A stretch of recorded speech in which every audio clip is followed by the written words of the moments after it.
सर्व विद्यार्थ्यांना good morning. विद्यार्थी मित्रांनो, आज आपण इयत्ता चौथीचा गणित या विषयाचा मापन हा पाठ आपण आज पाहणार आहोत.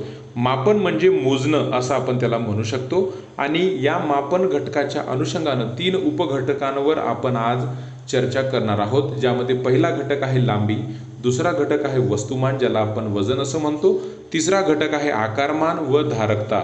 या 3 घटकांवर आपण आज चर्चा करणार आहोत.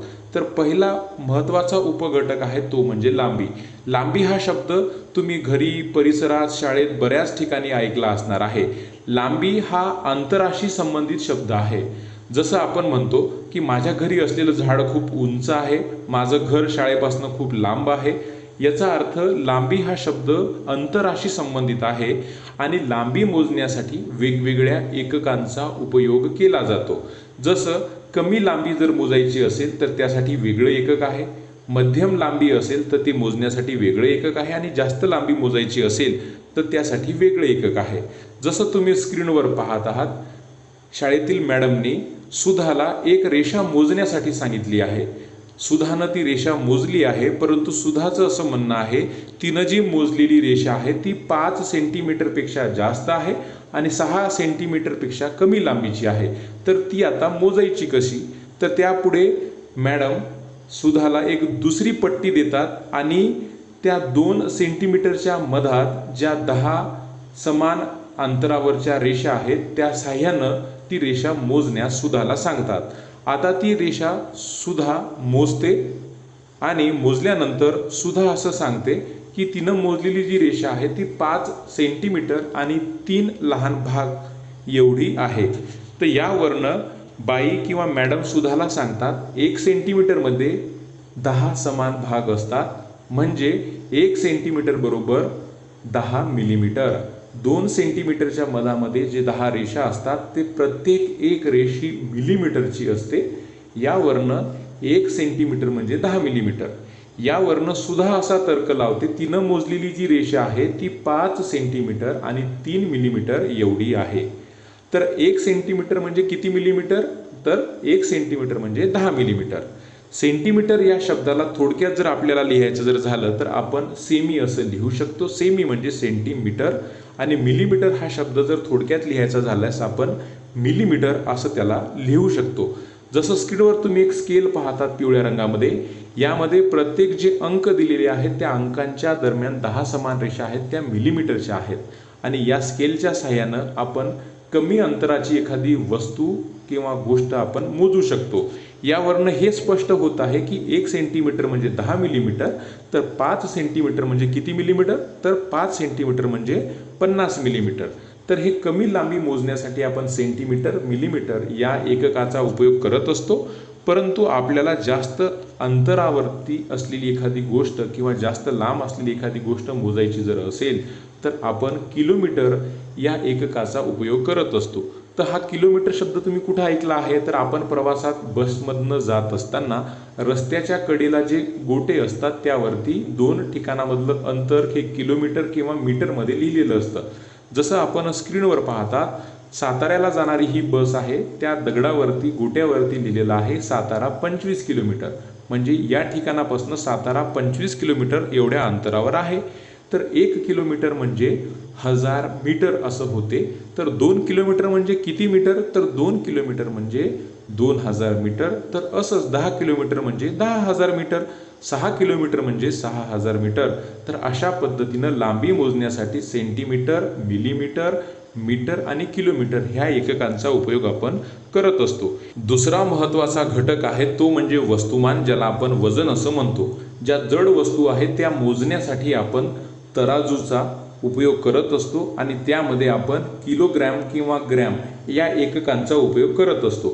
जसं आपल्या आईनं जर आपल्याला किराणा माल आणण्याची जर यादी दिली असेल तर त्या यादीमध्ये काही वस्तू किलोग्रॅम ह्या लिहिलेल्या असतात, काही वस्तू ग्रॅममध्ये लिहिलेल्या असतात.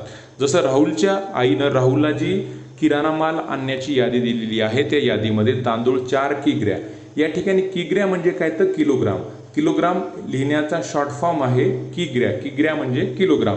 साखर 2 किलोग्राम, तूर डाळ 1 किग्रॅ, किग्रॅ म्हणजे पुन्हा किलोग्राम. पोहे अर्धा किग्रॅ, अर्धा किग्रा म्हणजे काय, 1 किलोग्रामचं अर्ध म्हणजे त्याला आपण अर्धा किलोग्राम म्हणू शकतो. चहापुडा पाव किग्रा. आता हे कशा पद्धतीनं आहे, 1 किलोग्रॅम म्हणजे किती ग्रॅम हे आपल्याला समजून घ्यावं लागणार आहे. तर या ठिकाणी एक गोष्ट निश्चित झालेली आहे की जड वस्तू मोजण्यासाठी ग्रॅम किंवा किलोग्रामचा उपयोग आपण करत असतो. या ठिकाणी किलोग्रॅमसाठी शॉर्ट फॉर्म हा किग्रा वापरण्यात आलेला आहे आणि 1 किलोग्रॅम म्हणजे 1000 ग्राम. तर अर्धा किग्रॅम म्हणजे किती होईल, तर 500 ग्राम. त्यानंतर पाव किग्रॅम म्हणजे किती होईल, 250 ग्राम. तर असे हे वेगवेगळे एकक आहेत ज्याचा उपयोग आपण एखादी जड वस्तू मोजण्यासाठी करत असतो. परंतु एखादी वस्तू ही कमी प्रमाणात असेल तर ती मोजण्यासाठी आपण ग्रॅमचा उपयोग हा करत असतो. तर या ठिकाणी या एककांचं रूपांतर कसं करायचं आहे, ग्रॅमचं किलोग्रॅममध्ये, किलोग्रॅमचं ग्रॅममध्ये, तर आपल्याला या ठिकाणी लक्षात घ्यावं लागणार आहे. 1 किलोग्रॅम म्हणजे 1000 ग्राम, तर 4 किलोग्रॅम म्हणजे किती ग्रॅम, तर 4000 ग्रॅम. तर यावरनं आपल्याला एक गोष्ट अशी लक्षात येते की 1 किलोग्रॅम म्हणजे 1000 ग्राम. तर यावरनं आपल्याला जर 4.5 किलो म्हणजे किती ग्राम हे जर विचारलं असेल तर आपल्याला निश्चितच सांगावं लागेल 4500 ग्राम. तर यावरनं आपल्याला वस्तुमान वजन हा घटक निश्चितच समजला असेल. तिसरा महत्त्वाचा घटक आहे आकारमान व धारकता. आकारमान म्हणजे काय, तर एखाद्या वस्तूनं व्यापलेली जागा म्हणजे ते त्या वस्तूचं आकारमान. व धारकता म्हणजे काय, तर एखाद्या वस्तूची असलेली धारण क्षमता. जसं तुम्ही स्क्रीनवर पाहतात, आई आणि मुलगा एका डायनिंग टेबलवर बसलेले आहे. आईच्या हातामध्ये 1 लिटर दुधाची कॅन आहे. आई त्या 1 लिटर दुधाच्या कॅनमधलं जे दूध आहे ते 10 ते 15 कपांमध्ये सारखं टाकत आहे. यावरनं धारण क्षमता आणि आकारमान ह्या गोष्टी आपल्याला समजून येत आहेत. आकारमान जेवढं जास्त त्याची धारण क्षमता तेवढी जास्त असणार आहे. 1 लिटरची दुधाची कॅन असल्यामुळे त्यामध्ये 1 लिटर दूध हे समाविष्ट झाले आहे. परंतु 1 लिटर दूध हे छोट्या छोट्या जर कपांमध्ये जर टाकायचं असेल तर आपल्याला 10 ते 15 कप लागलेले आहेत. हे 10-15 कप का लागलेले आहेत, कारण की त्या कपांचं आकारमान कमी आहे.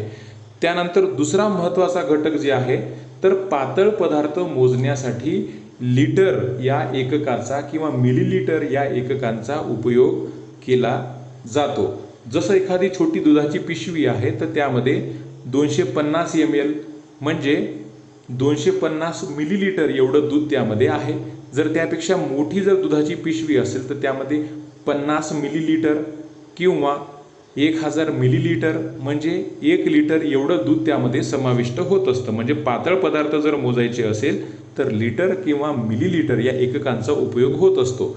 आपण जे औषध डॉक्टरकडे गेल्यानंतर जे औषध आपण घेत असतो त्या औषधाच्या बॉटलवर 100 ml, 150 ml, 200 ml असं लिहिलेलं असतं. mlचा अर्थ होते मिलीलिटर आणि 1 लिटर बरोबर किती मिलीलिटर, तर 1 लिटर बरोबर 1000 मिलीलिटर हे लिटर आणि मिलीलिटर हे पातळ पदार्थ मोजण्याचे एकक आहे. तर अशा पद्धतीनं आपण लिटर आणि मिलीलिटर या दोन्ही संकल्पना आपण या ठिकाणी समजून घेतलेल्या आहेत. त्यानंतर लिटरला जर आपल्याला शॉर्ट फॉर्ममध्ये जर लिहायचं असेल तर आपण ली असं लिहू शकतो आणि मिलीलिटरला जर आपल्याला शॉर्ट फॉर्ममध्ये जर लिहायचं असेल तर मिली असं आपण लिहू शकतो. स्क्रीनवर जे मापं आपण पाहत आहात तर आपल्याकडे सकाळी जर दूधवाला येत असेल तर त्यांच्याकडे असे हे मापं असतात. तर या सगळे मापाच्या साहाय्यानं लिटर किंवा मिलीलिटर हे मोजलं जातं. तर आज आपण हे 3 महत्त्वाचे घटक पाहिले आहेत, लांबी, वस्तुमान आणि आकारमान व धारकता. निश्चितच हे 3ही महत्त्वाचे घटक आपणास समजले असतील. धन्यवाद.